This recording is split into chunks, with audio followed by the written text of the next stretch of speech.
शिव जो समय से परे है लेकिन हमारे हर पल में हमारे साथ है।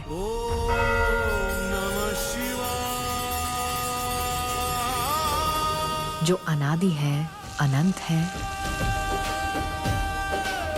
और जिनके मौन में पूरा ब्रह्मांड समा जाता है। सीमाएं शिव को बांध नहीं सकती। वो सिर्फ कैलाश पर ही नहीं बल्कि भारत की हर धड़कन में बसे हैं।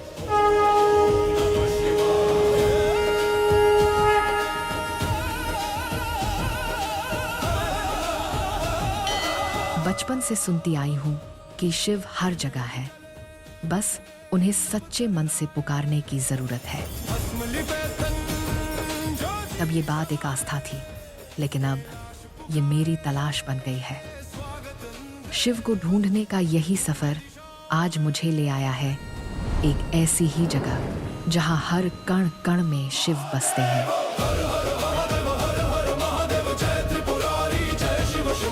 किताबें कहती हैं कि जो अपने भीतर झांकता है वही शिव को पा सकता है। यहाँ के पहाड़ उनकी तपस्या के प्रतीक हैं। यहाँ नदियाँ उनकी करुणा की धारा बनकर बहती हैं। यहाँ का हर मंदिर, हर तीर्थ उनके पद चिन्हों की कहानी कहता है और महादेव के इन्हीं पद चिन्हों को सदियों से अपने माथे पर सजाता आया है बिहार।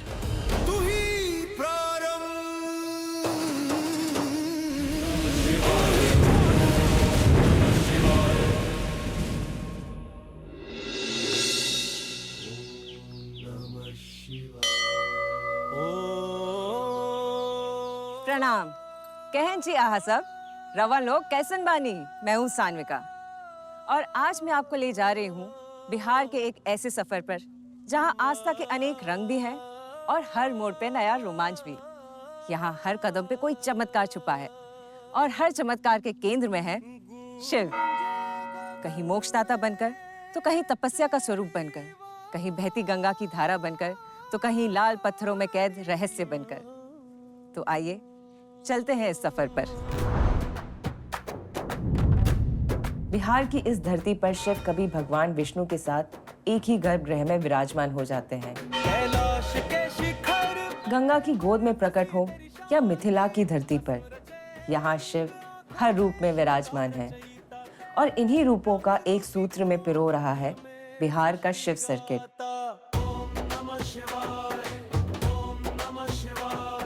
मेरे लिए ये सफर सिर्फ मंदिरों तक सीमित ही नहीं, ये मेरे भीतर के शिव से मिलने की शुरुआत है। तो चलते हैं वहां जहां कभी रोग हरने वाले, कभी मनोकामना पूरी करने वाले, तो कभी सेवक के रूप में प्रकट होते महादेव के चमत्कारों के दर्शन होंगे। हर हर महादेव।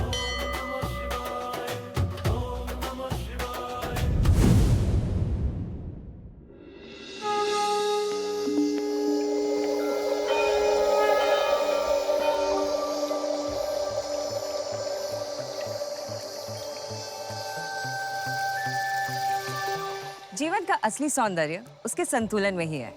जहाँ गति है तो ठहराव भी है, जहाँ पे वाणी भी है लेकिन मौन भी उतना ही महत्व रखता है, और जहाँ कर्म और भक्ति दोनों साथ साथ चलते हैं। संतुलन की यही शक्ति हमें संपूर्ण बनाती है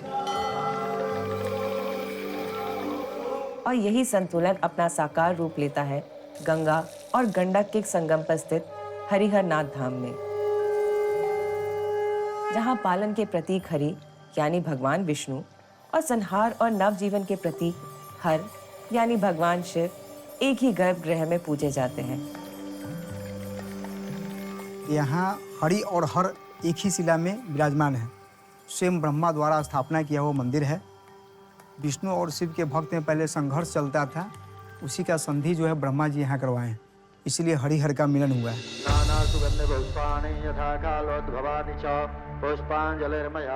यहाँ शांति है, संतुलन है और एक संदेश भी कि मत और विचार अलग हो सकते हैं, पर आगे बढ़ना तभी मुमकिन है जब हम एक हों। और इसी भावना के साथ अब मैं चल रही हूँ हरिहरनाथ मंदिर के एक श्रद्धालु से मिलने, उनकी भक्ति और अनुभवों को समझने। ये बाबा का जो है मनोकामना पूर्ण करने वाले महादेव हैं और हमारी कई ऐसे मनोकामना है बाबा पूर्ण किए हैं और हम भी जो है बाबा के प्रति समर्पित भाव से लगे हुए हैं। बाबा के प्रति जो है एकदम सच्चे मन से, सच्चे हृदय से लगे हुए हैं और जो करेंगे बाबा भोलेनाथ सब मंगलमय रहेगा।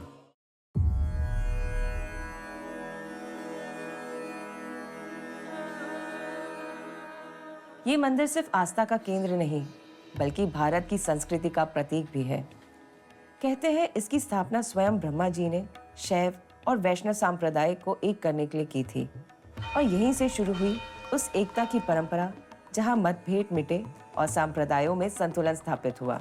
इस मंदिर से जुड़ी एक मान्यता ये भी है कि जनकपुर जाते समय भगवान श्री राम ने यहीं हरि और हर की स्थापना की थी। गजग्राह के प्रसिद्ध कथा भी इस धाम की विरासत का एक हिस्सा है। माना जाता है कि मंदिर का ये निर्माण 1757 ईस्वी से पहले हुआ था और तभी से ये जगह धार्मिक साधना, ध्यान और जलाभिषेक का केंद्र बनी रही है। यहाँ आस्था सिर्फ पूजा नहीं बल्कि सामाजिक और धार्मिक संतुलन को भी सीख देती है। मंदिर के आसपास का क्षेत्र अपनी संस्कृति और लोक परंपरा से भरा है। हरिहर नाथ धाम में श्रद्धालुओं की आस्था को देखते हुए यहाँ की बिहार सरकार काशी विश्वनाथ के तर्ज पर एक भव्य कॉरिडोर का निर्माण कर रही है। हरिहर नाथ क्षेत्र के साथ ही सोमेश्वर नाथ, सिंहेश्वर, कुशेश्वर, फुलहार स्थान और पूरन देवी मंदिर का भी विकास होगा। ये कॉरिडोर निर्माण बिहार सरकार की उस पहल का प्रतीक है जो राज्य की सांस्कृतिक और धार्मिक धरोहर को विश्व पटल पर नई पहचान दिला रही है। यहाँ हर मोड़ पर आस्था और उत्सव दोनों की गूंज सुनाई देती है। अपने मन को शिव में स्थिर किए मैं निकल पड़ी हूँ शिव सर्किट के अपने अगले पड़ाव, मोक्ष की नगरी गया जी की तरफ।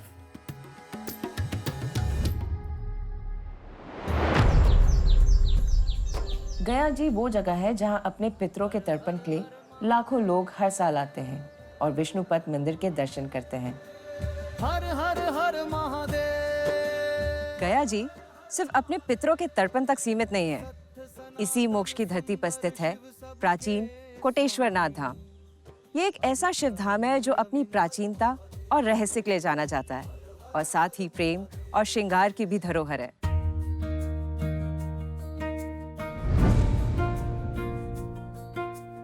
हर हर हर हर महादेव। लाल पत्थरों से बने इस मंदिर में कदम रखते ही लगता है जैसे समय ठहर गया हो। हर हर हर महादेव। सत्य सनातन। शिव पर विश्वास और मन में किसी के लिए प्यार क्या इतना काफी है? कोटेश्वर नाथ धाम के इस गर्भगृह में आते ही ये सब सवाल खत्म हो जाते हैं और रह जाता है सिर्फ एक शक्ति का एहसास। छाल कपाल गरल गल मुंड माल व्याली। चिता भस्म तंत्री नय अयन महाकाली। यहाँ 1008 छोटे शिवलिंगों से बना एक विशाल शिवलिंग है जिसका इतिहास द्वापर युग से जुड़ा जाता है। कहते हैं असुर राज बाणासुर की बेटी उषा को श्री कृष्ण के पोते अनिरुद्ध से प्रेम हो गया था। पिता शत्रु थे पर प्रेम सच्चा था, इसलिए उषा ने महादेव की शरण ली। शिव प्रकट हुए और कहा कि अगर मनोकामना सच्ची है तो यहाँ एक सहस्र शिवलिंग स्थापित करो।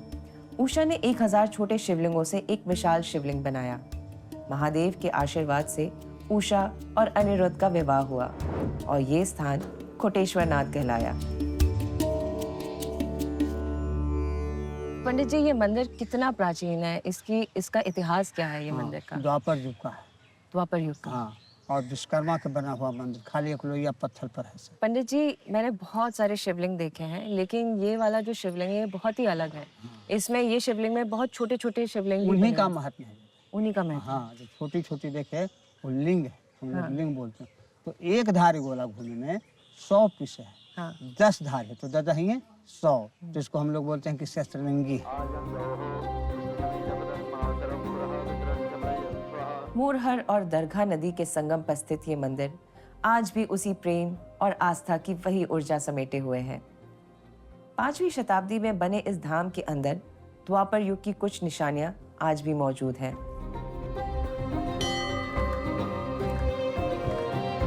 यहाँ आने के बाद ये जगह अब सिर्फ मंदिर ही नहीं बल्कि मेरी एक सीख के तौर पर हमेशा साथ रहेगी कि प्यार और आस्था मिलकर ही जीवन पूरा करते हैं।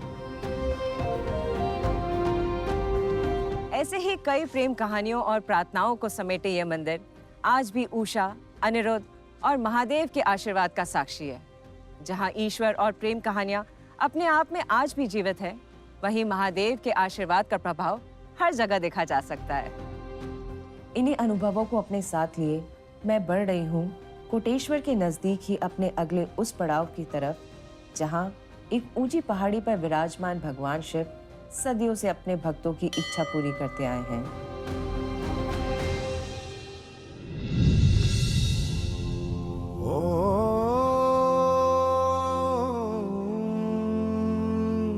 नमः शिवाय। बिहार के जहानाबाद में बराबर की पहाड़ियों पर स्थित यह मंदिर भारत के प्रमुख विरासतों में से एक है। बनावर की पहाड़ियां, जिसे बानावर की पहाड़ियां भी कहा जाता है, यहाँ के राजा बानासुर के नाम से जानी जाती है। मगध का हिमालय कहे जाने वाले इन पहाड़ियों पर स्थित सिद्धेश्वर नाथ का मंदिर का निर्माण 7वीं शताब्दी में गुप्त काल के दौरान किया गया था।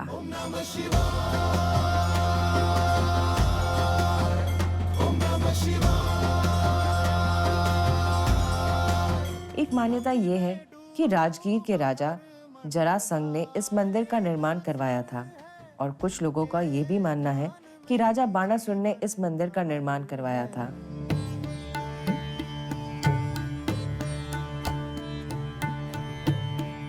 कहानियों से परे यहाँ ब्राह्मी लिपि में लिखे इंस्क्रिप्शन इस मंदिर के हजारों साल पुराने इतिहास का प्रमाण है और यही कारण है कि ये पहाड़ियाँ इतिहास में रुचि रखने वालों के लिए भी एक पसंदीदा जगह है। भारत की सबसे पुरानी बराबर की गुफाएं टूरिस्ट के लिए एडवेंचर है, तो यहाँ अशोक काल के शिलालेख इसी इतिहास में दिलचस्पी रखने वालों के लिए एक आदर्श जगह बनाती है। मंदिर के पास ही बोटिंग का शौक रखने वालों के लिए बालसमुंड रिजर्वॉयर भी है, जहाँ बोटिंग सर्विसेज का काम यहाँ की स्थानीय महिलाओं द्वारा किया जाता है। इन ऊंची पहाड़ियों पर प्रकृति की गोद में बसी ये जगह राजाओं की वीरता और महादेव के लिए उनकी अद्भुत आस्था का प्रतीक है।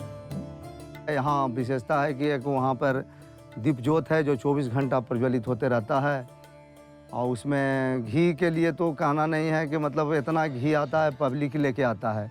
यहाँ सबका मनोकामना पूर्ण होता है, सिद्धि प्राप्ति होता है, इसीलिए इसका यह सिद्ध स्थल भी है, इसलिए इसको सिद्धनाथ के नाम से भी, इसका सिद्धेश्वर नाथ नाम है लेकिन सिद्धनाथ भी इनको कहा जाता है। यहाँ माता भी विराजमान है 2 शक्ति से, बागेश्वरी एवं सिद्धेश्वरी।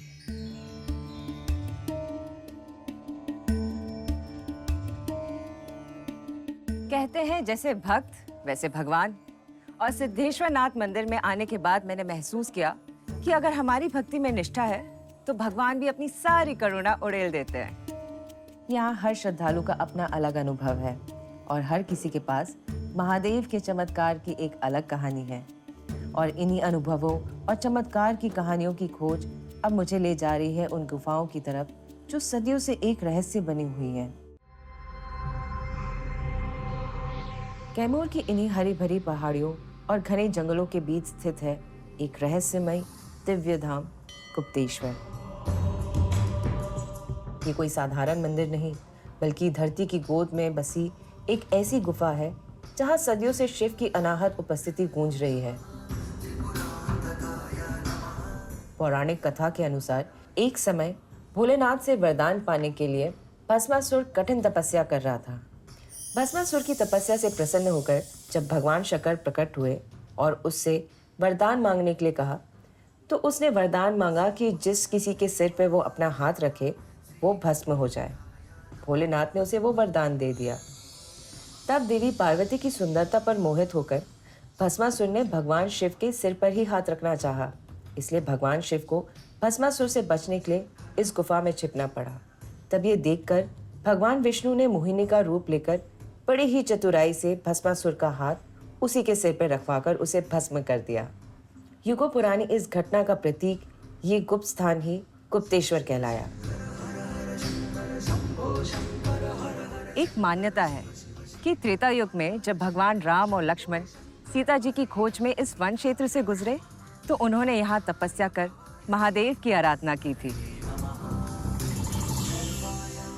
आस्था और समर्पण की ऐसी ही कहानी है शिव सर्किट के हमारे अगले पड़ाव की।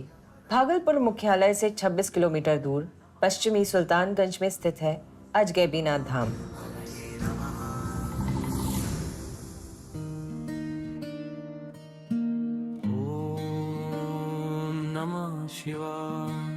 अज का मतलब है अनादि, जो जन्म से परे है, और गैबी का मतलब जो दृष्टि से परे है।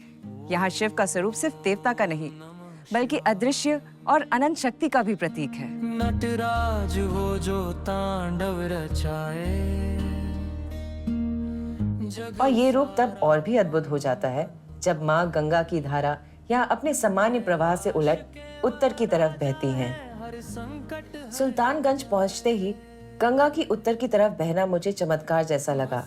मैं सोच रही थी कि क्या सच में कोई नदी उल्टी बह सकती है, पर जब बात शिव की आती है तो असंभव भी संभव हो जाता है। ओम नमः शिवाय, ओम नमः शिवाय। भक्ति में डूबा हर मन गाए। अजगैबीनाथ धाम की इस ठोस चट्टान पर खड़े होकर आप यहाँ की हवा में मौजूद शिव की करुणा को महसूस कर सकते हैं। ग्रेनाइट की चट्टान पर बना ये मंदिर एक नाव की तरह दिखता है।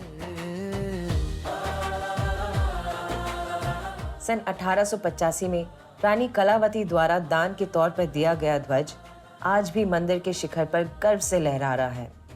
हजारों सालों से साधना और भक्ति के प्रतीक इस धाम का वर्णन स्कंद पुराण और शिव पुराण जैसे ग्रंथों में भी मिलता है। कहा जाता है यही ऋषि झानु समेत और अनेक तपस्वियों ने शिव की साधना की थी। मान्यता है कि लगभग 500 साल पहले एक महंत सिद्धनाथ भारती रोज सुल्तानगंज से जल लेकर देवघर जाते थे।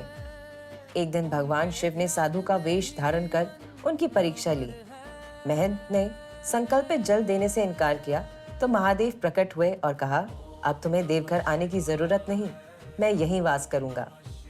और तभी से अजगैबीनाथ धाम में स्वयंभू शिवलिंग की पूजा होती है और सावन के महीने में यहीं से लाखों भक्तों की कावड़ यात्रा 108 किलोमीटर दूर देवघर के लिए शुरू होती है। इतिहास में भी अजगैबीनाथ ने अपना महत्व बनाए रखा। पहले पाल और सेन वंश के शासक और बाद में स्थानीय राजाओं ने इसे संरक्षण दिया। ब्रिटिश काल में भी जब कई जगहों पर भारतीय पूजा पद्धतियों पर रोक थी, तब भी अजगैबीनाथ धाम अपनी आस्था में अटल रहा और इसी धरोहर को संरक्षित रखते हुए आज बिहार सरकार यहाँ विकास को नई गति दे रही है। टूरिज्म को बढ़ावा देने के लिए यहाँ नमामि गंगे प्रोग्राम के तहत कई घाटों को विकसित किया गया है, जिनमें सबसे अहम है यहाँ का ये नमामि गंगे घाट। गंगा के इस घाट पर खड़े होकर लगता है जैसे मैं महसूस कर रही हूँ कि कैसे माँ गंगा अपनी निरंतर बहती धारा में जीवन और आस्था दोनों को संजो रही है। मेरे लिए सबसे रोमांचक पल था यहाँ की गंगा डॉल्फिन्स को उनकी प्राकृतिक छवि में देखना। ये देश के उन चुनिंदा जगहों में से एक है जहाँ विश्व प्रसिद्ध गंगा डॉल्फिन देखी जा सकती है। Vikramshila Gangetic dolphin century Bihar सरकार के अथक प्रयासों का नतीजा है, जहाँ एक समय विलुप्त होती इन गंगा डॉल्फिन्स को एक संरक्षित और सुरक्षित वातावरण दिया जा रहा है। गंगा की गोद में संरक्षित डॉल्फिन अगर जीवन की निरंतरता का प्रतीक है, तो उसी गंगा के तट पर स्थित ये मंदिर प्रतीक है आस्था की अमरता का। और यही कारण है कि अजगैबीनाथ धाम सिर्फ एक धार्मिक स्थल नहीं, बल्कि उत्तरी बिहार और पूर्वी भारत में शिव भक्ति की सांस्कृतिक धरोहर भी है। बिहार का शिव सर्किट सिर्फ मंदिरों का समूह ही नहीं, बल्कि सदियों से चली आ रही आस्था, परंपरा और संस्कृति का जीवित प्रतीक भी है। सरकार के प्रयासों से इन धामों को संरक्षित किया जा रहा है ताकि आने वाली पीढ़ियों को इन विरासतों से जोड़ा जा सके। नमस्कार पंडित जी। नमस्कार। ये जो जगह है अजगैबी धाम, ये जगह का नाम ये कैसे पड़ा और ये जगह का इतिहास क्या है? अजगर नाम का एक धनुष था यहाँ, वही धनुष राम जी ने भी तोड़ा था। उसी का नाम से अजगबीनाथ नाम पड़ा। बाकी बाबा अजगबीनाथ स्वयं शंभु हैं। पंडित जी, आप मुझे ये बताइए, अजगबीनाथ मंदिर का जो वर्णन है, ये कौन कौन से पुराणों में है? शिव पुराण है, उसमें है, और भागवत में भी है, और रामचरितमानस में भी बाबा अजगबीनाथ का वर्णन है। बाबा अजगबीनाथ का आशीर्वाद है, कृपा बनी रहे और आगे चलता रहे। बहुत अच्छा डेवलपमेंट हो रहा है। मतलब मैं बहुत सारे शिव मंदिर अभी गई हूँ, तो हर जगह सरकार की तरफ से बहुत सारे प्लान्स बन रहे हैं और उनको संरक्षित किया जा रहा है। महादेव की यही लीला है, वो हमें जोड़ते हैं, भक्ति से भी, प्रकृति से भी और हमारी जड़ों से भी। इस सफर ने मुझे बार बार ये एहसास दिलाया है कि शिव ही इस सृष्टि के सूत्रधार हैं। उनकी ऊर्जा, उनकी शांति हमें अंदर झांकने का और खुद को समझने का अवसर देती है। शायद यही तो असली योग है। जब हम खुद से जुड़ते हैं तो दुनिया से भी जुड़ जाते हैं। और यही जुड़ाव मुझे अब लेकर जा रहा है मेरी इस यात्रा के अगले अध्याय पर, जहाँ हम शिव के और भी अद्भुत रूपों से रूबरू होंगे, जहाँ करुणा है, रहस्य है और वो अनकही शांति है जो सिर्फ भोलेनाथ दे सकते हैं। तो चलेंगे अपनी इस यात्रा के अगले पड़ाव पर, उन जगहों पर जहाँ हर कदम पर शिव मिलते हैं।